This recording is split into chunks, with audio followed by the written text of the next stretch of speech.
ব্রিগেডমুখী BJP সমর্থকদের সঙ্গে তৃণমূল সমর্থকদের সংঘর্ষ। তৃণমূলের হামলায় আহত বিজেপির উত্তর কলকাতা সাংগঠনিক জেলার সভাপতি তমগ্ন ঘোষ। বিজেপি সূত্রে খবর, তমগ্ন ঘোষ সহ বেশ কয়েকজন বিজেপির কর্মকর্তা আহত হয়েছেন।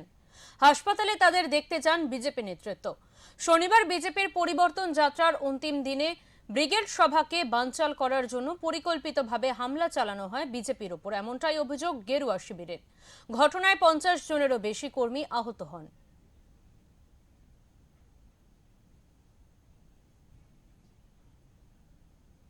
मैंने चिल्ली का